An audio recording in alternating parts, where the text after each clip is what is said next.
Musuh kita bukan lagi penjajah yang bawa meriam, tapi diri kita sendiri di media sosial. Coba bayangkan Indonesia, negara kita ini isinya lebih dari 270 juta orang. Sukunya beda, bahasanya beda, agamanya beda, bahkan pulaunya pun pisah-pisah. Di sekolah kita sering dengar kalau Pancasila itu adalah dasar negara. Tapi apa sih maksudnya? Biar gampang, bayangkan Indonesia ini adalah sebuah rumah besar. Nah, Pancasila itu adalah fondasi semen yang ada di bawah rumah tersebut. Sebagai dasar negara, Pancasila adalah aturan paling tinggi. Artinya presiden, menteri, atau DPR kalau mau bikin hukum atau undang-undang gak boleh asal-asalan. Semuanya harus cocok dan gak boleh nabrak 5 sila yang kita punya. Selain jadi fondasi, Pancasila juga disebut sebagai ideologi negara. Kata ideologi ini kedengarannya berat ya, tapi sebenarnya simpel. Ideologi itu artinya cita-cita, impian, atau arah jalan.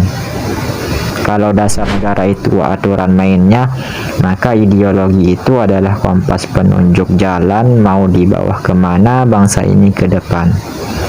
Kenapa kita nggak pakai ideologi luar seperti liberal atau komunis?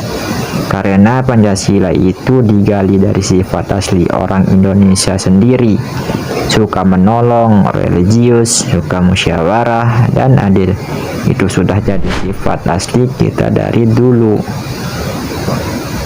Tapi jujur ya, menjaga Pancasila zaman sekarang itu nggak gampang. Musuh kita bukan lagi penjajah yang bawa meriam, tapi diri kita sendiri di media sosial.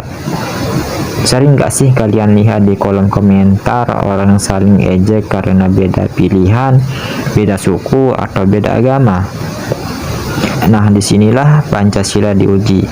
Apakah kita cuma hafal teksnya saat upacara hari Senin, atau kita benar-benar mempraktikkannya saat mengetik di internet?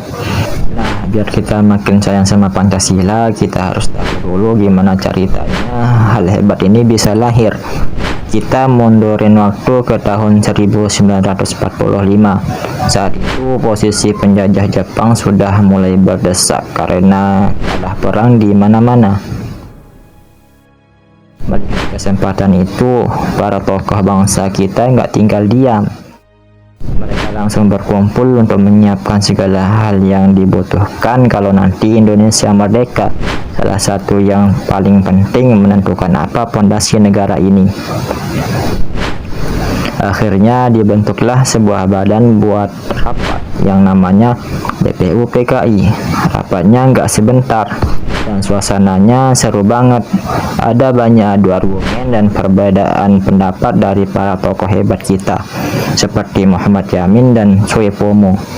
Sampai akhirnya pada tanggal 1 Juni 1945 Bung Karno berdiri dan menyampaikan pidatonya. Disinilah beliau pertama kali mengusulkan 5 prinsip yang disebut dengan nama Pancasila. Makanya setiap tanggal 1 Juni kita memperingatinya sebagai hari lahir Pancasila. Tapi rumusan tanggal 1 Juni itu belum final ya. Setelah melalui diskusi yang panjang, kerja keras, dan sikap saling mengalah demi persatuan, barulah pada tanggal 18 Agustus 1945, tepat sehari setelah kita merdeka, Pancasila yang sah dan kita kenal sekarang resmi diketuk palu. Prosesnya panjang dan penuh perjuangan kan? Jadi Pancasila itu bukan hadiah dari penjajah, tapi hasil pemikiran mendalam para pahlawan kita.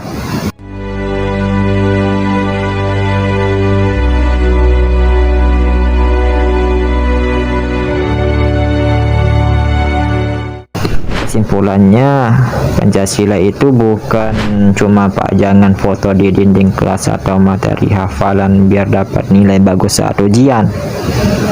Pancasila itu adalah fondasi yang menjaga kita tetap aman dan kompas yang bikin kita gak tersesat. Yuk kita jaga sama-sama mulai dari hal kecil. saling menghargai dan stop bikin keributan. Saya Pancasila, kalian Pancasila, kita adalah Indonesia. Terima kasih dan sampai jumpa. Sebelum video ini benar-benar berakhir, izinkan saya untuk memperkenalkan diri. Saya Muhammad Majid Rahmatullah, mahasiswa dari Institut Agama Islam Hamdan Wadi Nahdlatul Ulama di Anjani, program studi Pendidikan Agama Islam. Video edukasi kreatif ini saya susun dan buat sebagai bentuk pemenuhan tugas untuk mata kuliah Pendidikan Kewarganegaraan. Semoga video singkat ini bisa bermanfaat dan menambah kecintaan kita semua terhadap Pancasila. Terima kasih atas perhatiannya dan dadah.